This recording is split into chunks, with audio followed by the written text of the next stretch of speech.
अब तक हमने देखा कि राशि और ऋषभ दोनों अपनी अपनी मम्मियों के साथ शॉपिंग के लिए जाते हैं। वहाँ पे वो लोग दिवाली की बहुत सारी शॉपिंग करते हैं और इसी शॉपिंग के बीच में दोनों की थोड़ी हेल्दी फ्लर्टिंग भी चलती रहती है, जहाँ पे थोड़ा ऋषभ उसे टीज़ करता है तो कभी राशि उसे टीज़ करती है। घर आने के बाद वो देखते हैं कि प्रदीप जी के साथ कोई इंसान बैठा हुआ है, जिसे देख के शैली बहुत ज़्यादा शॉक्ड हो जाती है। क्या बात है, तुम दोनों एक दूसरे को जानते हो? ऋषभ दोनों से पूछता है। क्या चल रहा है यहाँ पे? फाइनली सुनैना जी बीच में बोलती हैं। आइए सुनैना जी, बैठिए। Meet Vidyut Shahi, new captain. हमारी न्यू बटालियन को ट्रेन करने के लिए स्पेशली इन्हें यहाँ ट्रांसफ़र किया गया। He is specialised in this field. अच्छे से अच्छे कैंडिडेट्स को ट्रेन करके उन्हें टफेस्ट बैटल के लिए प्रिपेयर करने में ये अपना 100% देते हैं। ऑफ कोर्स जितना इनका एक्सपीरियंस है उस हिसाब से he is too good. Vidyut, my wife Sunaina Kapoor, serving in army as only female brigadier. My son, Major General in our army base. His wife Rashi Kapoor. And then my daughter Shelly Kapoor. Sir, आपने Mrs राशि का profession नहीं बताया। इनका क्या position है? As miss शैली का तो मैं जानता हूँ। तो ऋषभ उस बिहाफ पे आंसर करता है, my wife is not in army and I don't want her to be. Sure sir. Dad, I have an important meeting with my clients, so मैं जा रहा हूँ। Rashi, come, I need your help in finding something. फिर दोनों पति पत्नी वहाँ से चले जाते हैं। अब तुम बताओ, तुम दोनों एक दूसरे से कैसे मिले? बिकॉज जहाँ तक मैं जानता हूँ तुमने अब तक ड्यूटी ज्वाइन नहीं करी है। मैं बताऊँगी पापा। श्योर बेटा जी। फ्राइडे मैं कुछ शॉपिंग करके आ रही थी और मैंने यूनिफॉर्म पहनी हुई थी। जब मैं बाहर आई तो गलती से इनसे टकरा गई और इन्होंने मुझे इतना लंबा भाषण दिया कि मुझे यूनिफॉर्म की इज्जत करनी नहीं आती है। कैन यू बिलीव इट पापा? हमारी पूरी फैमिली इस प्रोफेशन में है और ये इंसान मुझे यूनिफॉर्म की इज्जत करना सिखा रहा है। Listen Shaili, your collar was not neat and clean. वो अपनी जगह से खिसका हुआ था। So what? आप कौन होते हैं मुझे ये बात बोलने वाले? Mind your own business. Shaili, no mamma, कभी कभी चीज़ें हो जाती है तो उस पर इशू बनाने की क्या ज़रूरत है, और वो भी तब जब ये मुझे पर्सनली जानते नहीं हैं। आपने इन्हें हमारे लिए न्यू ट्रेनर अपॉइंट किया तो इनसे कहिए वहाँ जाके बोले, वो भी तब जब मेरी परफॉर्मेंस अप टू मार्क ना हो, अदरवाइज़ मेरे मुंह लगने की ज़रूरत नहीं है। इतना बोल के शैली गुस्से में अपने कमरे में भाग जाती है। राशि नीचे चल रही चीज़ें बड़े इंटरेस्ट के साथ देख रही थी। फिर जब उसने शैली को ऊपर आते देखा तो जल्दी से रूम में आ गई।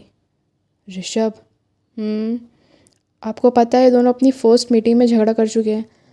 तभी मैं सोचूं शैली उस दिन इतने गुस्से में क्यों आई थी। लेट हर बी, बहुत गुस्सा आता है उस लड़की को कभी कभी। कभी कभी सोचता हूँ गुस्से के चक्कर में अपना काम ना ख़राब कर ले। आप हो ना उसके साथ, फिर उसे इस चीज़ की टेंशन लेने की क्या ज़रूरत। क्या बात है, अब तो मुझ पर बहुत भरोसा करने लगी हो। कब नहीं किया था? अच्छा इधर आइए। ऋषभ उसे अपने पास बुलाता है और जैसे वो करीब आती है उसको अपनी गोद में खींच लेता है। आप आज सुबह से मुझे क्यों टीज़ कर रही हैं? मैंने कब किया? सुबह ब्रेकफास्ट के टाइम। वो तो आप मुझे सबके सामने छेड़ रहे थे तो आपने अपने पति की शिकायत लगा दी। Very impressive. आपको बुरा लगा क्या? राशि को लगा कि शायद ऋषभ को ये बात अच्छी नहीं लगी जो उसने सुबह करी, या हो सकता है उसे घर वालों के सामने इंसल्टिंग फील हुआ। कितना सोचते हो आप मेरी फैमिली को अपनी फैमिली मान के उनके साथ इतने कंफर्टेबल हो, ये सब जान के तो मुझे उल्टा और खुशी होती है। आपके शॉपिंग पे जाने के बाद पापा ने मेरी इतनी टांग खींची कि आप सोच भी नहीं सकती। क्या कह रहे थे पापा जी? ऋषभ ने सोचा थोड़ा उसे इस बात पे परेशान किया जाए, तो अपनी धीमी आवाज़ किए उसने राशि के कानों में कहा, डैड ने कहा अब हमें उन्हें खेलने के लिए पोता पोती दे देना चाहिए। छोड़िए मुझे, पता नहीं क्या ही बोल रहे हैं आप। क्या हुआ राशि, मैं तो बस मजाक कर रहा था।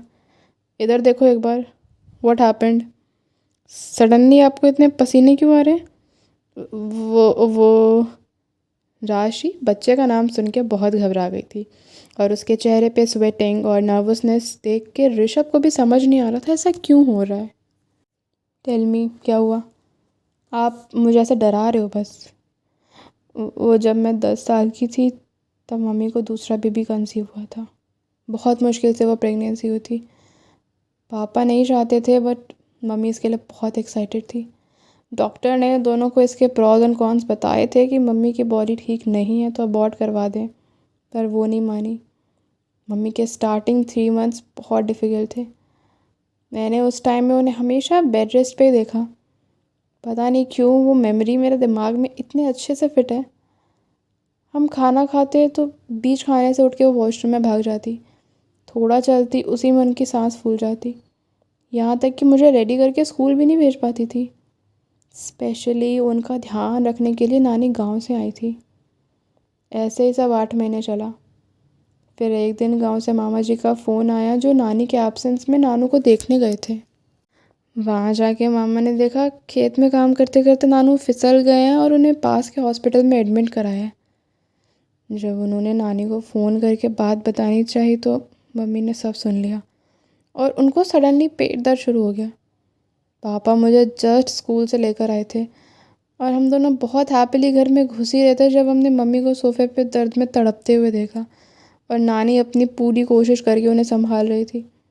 पापा जल्दी से मम्मी को लेके हॉस्पिटल निकल गए और मुझे घर पे रहने को कहा। नानी मुझे लेके रुकी हुई थी लेकिन हम दोनों को इनकी चिंता थी इसलिए थोड़ी देर बाद हम भी वहाँ से निकल गए। नानी पूरे रास्ते भगवान से प्रार्थना करती आ रही थी, बस इसी उम्मीद में कि सब बच जाएं। हॉस्पिटल आए तो मम्मी को तब तक रूम दे दिया था और उन्हें ओटी में ले जाने के लिए प्रिपेयर कर रहे थे। मुझे वहाँ आता देख जल्दी से उन्होंने मुझे अपने पास बुलाया और बोली, राशि अगर मुझे कुछ हुआ तो सबका ख्याल रखना।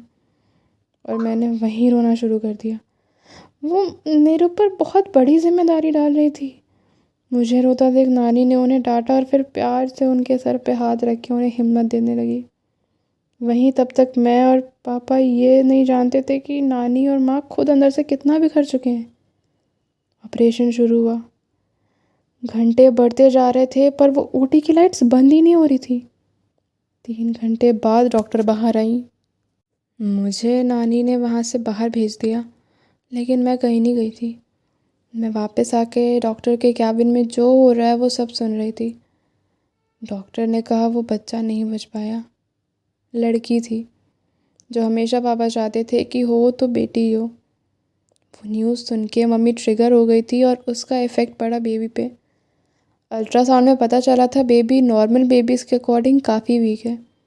और जब मम्मी ट्रिगर हुई तो कुछ था जो बच्चे को सांस लेने से रोक रहा था। उस 3 घंटे में उन्होंने उसे बचाने की बहुत कोशिश की पर वो शायद हमारी किस्मत में लिखा नहीं था।